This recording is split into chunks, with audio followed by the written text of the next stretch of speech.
अस्सलाम वालेकुम रहमतुल्लाहि व बरकातहू। वालेकुम अस्सलाम रहमतुल्लाहि व बरकातहू। मुजाहिद भाई की हाल है? ठीक ठाक हो? जी अल्हम्दुलिल्लाह खैरियत। तबीयत कैसी है? जी अल्हम्दुलिल्लाह सब बेहतर। ठीक है? हाँ जी अल्हम्दुलिल्लाह। अपना ना पूरा तारफ करा दियो। जी मैं बेसिकली हरुणाबाद ਚੱਕ 25 ਯਾਰ ਚੋਂ ਆਇਆ ਜੀ ਤੇ ਤੇ ਪਹਿਲੀ ਵਾਰੀ ਮੈਂ ਤੁਹਾਡੇ ਕੋਲ ਆਇਆ ਸੀਗਾ ਤਕਰੀਬਨ 1.5 ਸਾਲ ਪਹਿਲੇ ਜਨਵਰੀ ਦੇ ਵਿੱਚ 2023 ਮੈਨੂੰ ਮਸਲਾ ਸੀਗਾ ਸ਼ੈਟਿਕਾ ਦਾ। ਅੱਛਾ ਤੇ ਮੈਂ ਮੇਰਾ ਵੀ ਮੌਕਾ ਦੇ ਦਿਓ, ਮੈਂ ਤੁਹਾਨੂੰ ਸਾਰੀਆਂ ਪੁੱਛਣਾ। ਹਾਂਜੀ ਤੇ ਦੁਬਈ ਕਿੱਥੇ ਹੋ? Dubai international city. International cities ਯਾਰ ਕੋਈ ਕਾਬਲ ਬੰਦਾ ਨਹੀਂ, ਇੰਨੀ ਦੂਰੋਂ ਤੋਂ ਫਿਰ ਆ ਗਿਆ, ਤੈਨੂੰ ਤਕਲੀਫ ਹੋਈ ਤੇ ਫਿਰ ਤੂੰ ਇਹਨੂੰ ਆ ਗਿਆ। ਉੱਥੇ ਟੱਕਰੇ ਤੇ ਸਾਨੂੰ ਤੁਹਾਡੇ ਕੋਲ ਕਦ ਲਈ ਆਈਏ। ਉੱਥੇ ਮੈਂ ਇਲਾਜ ਕਰਾਇਆ ਜੀ, 2-3 ਕੋਲ ਮੈਂ ਗਿਆ ਹਾਂ। ਫਿਜ਼ੀਓਥੈਰੇਪੀ ਨਹੀਂ ਕਰਦੇ ਜਿਹੜੇ, ਜੀ ਹਾਂ। ਉੱਥੇ ਮੈਂ ਕੋਈ 2000 ਦਰਮ ਵੀ ਲਾਇਆ ਵਾ 1.5-2 ਮਹੀਨੇ ਦੇ ਵਿੱਚ, ਲੇਕਿਨ ਮੈਨੂੰ ਬਿਲਕੁਲ ਕੋਈ ਫਰਕ ਨਹੀਂ ਮਿਲਦਾ।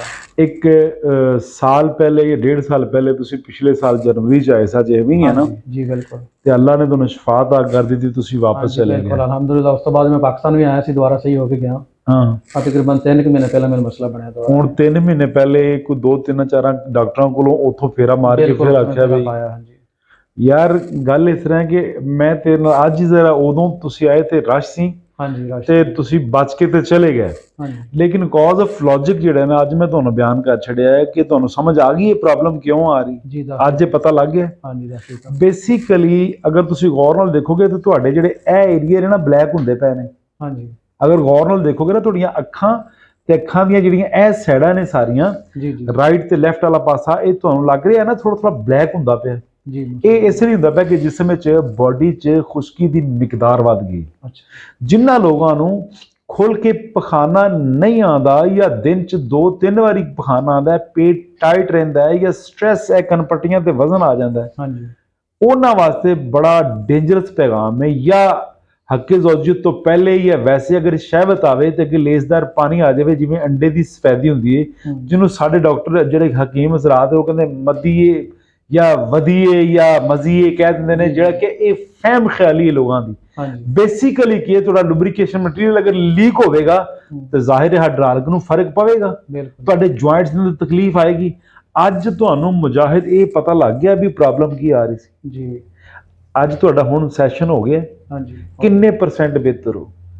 ਮੈਂ ਤਾਂ 95% ਮਹਿਸੂਸ ਕਰ ਰਿਹਾ ਬਿਹਤਰ। ਈਜ਼ੀ ਹੋ ਗਏ ਹੋ? ਚੱਲ ਚੁਲ ਕੇ ਵੇਖਿਆ? ਜੀ ਅਲਹਮਦੁਲਿਲਾ। ਮੇਰਾ ਰਵੱਈਆ ਐਡਾ ਗਲਤ ਨਹੀਂ, ਕੁਝ ਮਾਮਲਾ ਤਾਂ ਉਸੂਲ ਦੇ ਆ ਜਾਂਦੇ ਨੇ ਤੇ ਫੀਲ ਨਹੀਂ ਮੇਰੇ ਪੁੱਤਰ ਨੇ ਕਰਨਾ। ਨਹੀਂ ਕੋਈ ਮਹਿਸੂਸ ਨਹੀਂ। ਲੇਕਿਨ ਜਿਹੜੀਆਂ ਗੱਲਾਂ ਮੈਂ ਸਮਝਾਣਾ ਉਹ ਤੁਹਾਡੇ ਫਾਇਦੇ ਦੀਆਂ ਨੇ। ਹੁਣ ਜਿਹਨੂੰ ਸ਼ੈਟਿਕ ਦਾ ਪ੍ਰੋਬਲਮ ਆ ਰਿਹਾ ਨਾ, ਸਭ ਤੋਂ ਪਹਿਲੇ ਆਪਣੇ ਜਰਿਆਨ ਨੂੰ ਵੇਖਿਆ ਕਿ ਉਹਨੂੰ ਕੋਈ ਐਕਸੀਡੈਂਟ ਕੇਸ ਦਾ ਨਹੀਂ, ਤਾਂ ਆਪਣੇ ਜਰਿਆਨ ਨੂੰ ਵੇਖੇ ਤਾਂ ਠੀਕ ਹੋ ਜਾਏਗਾ।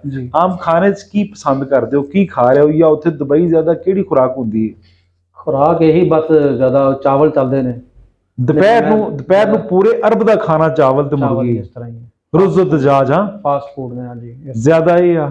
ਹਾਂਜੀ ਫਾਸਟ ਫੂਡ ਹੋ ਗਏ, KFC ਹੋ ਗਈ, ਹਾਂ 버ਗਰ ਹੋ ਗਏ, ਪੀਜ਼ਾ ਹੋ ਗਿਆ, ਇਹ ਜ਼ਿਆਦਾ ਚੱਲਦੇ ਯਾਰ। ਇਹ ਦੌੜਾਂ 'ਚ ਹੁੰਦਾ ਬੰਦਾ ਤੇ ਨਾਲ ਖਾਧੀ ਗਿਆ ਤੇ ਨਾਲ ਗੱਡੀ ਚਲਾਈ ਗਿਆ, ਜਲਦੀ ਹੈ ਬਸ। ਕਸਟਮਰ ਟਾਈਮ ਦੇ ਦਿੱਤਾ ਸਮਝੋ, ਹਾਂ ਜਾਣਾ ਕਿਸੇ ਕੰਮ ਤੇ ਉਹ ਸ਼ਾਰਮਾ ਲਿਆ ਖਾ ਲਿਆ, ਚਲੋ ਜੀ ਬਸ ਦੌੜਾਂ ਹੀ ਨੇ। ਹਾਂਜੀ ਪ੍ਰਦੇਸ਼ ਜਿਹੜਾ ਹੈ ਹਾਂਜੀ ਉਹ ਦੌੜਾਂ ਹੀ ਨੇ। ਤੇ ਮੈਂ ਇੱਕ ਟਾਈਮ ਦਾ ਖਾਣਾ ਮਤਲਬ ਸਮਝੋ ਕਿ ਸਹੀ ਤਰ੍ਹਾਂ ਖਾ ਹੁੰਦਾ, ਬਾਕੀ ਹਰ ਤਰ੍ਹਾਂ। ਲੇਕਿਨ ਜਿਹੜਾ ਤੁਸੀਂ ਇੱਕ ਟਾਈਮ ਦਾ ਰਾਤ ਦੀ ਗੱਲ ਕਰਦੇ ਹੋ ਨਾ, ਰਾਤ ਨੂੰ ਤੁਸੀਂ ਜਿਹੜਾ ਰਾਤ ਨੂੰ ਖਾਣਾ ਖਾਂਦੇ ਹੋ, ਤੁਸੀਂ ਹਜ਼ਮ ਕਰਕੇ ਨਹੀਂ ਸੌਂਦੇ, ਫੌਰੀ ਸੋ ਜਾਂਦੇ ਹੋ, ਹਾਂਜੀ, ਜਿਹਦੀ ਵਜ੍ਹਾ ਤੋਂ ਬਹੁਤ ਜ਼ਿਆਦਾ ਬਿਮਾਰੀਆਂ ਲੱਗਣ ਦਾ ਅੰਦੇਸ਼ਾ ਹੁੰਦਾ। ਇਸ ਤਰ੍ਹਾਂ ਹੀ ਕੁਛ ਟਾਈਮ ਹੀ ਇਦਾਂ ਦੇ ਨਾ, ਮਤਲਬ 10 ਵਜੇ ਮਾਰਕੀਟ ਓਪਨ ਹੁੰਦੀ ਹੈ, 10 ਵਜੇ ਬੰਦ ਕਰਕੇ ਜਾਣਾ, ਖਾਣਾ ਖਾਂਦੇ 11-12 ਵੱਜ ਜਾਂਦੇ, ਫਿਰ ਉਸ ਤੋਂ ਬਾਅਦ ਸੌਣਾ ਹੀ ਹੈ। ਲਓ ਜੀ, ਰਾਜ਼ੀ ਰਹੋ, ਖੁਸ਼ ਰਹੋ, ਅੱਲਾਹ ਤੁਹਾਨੂੰ ਤੰਦਰੁਸਤੀਆਂ ਦੇ।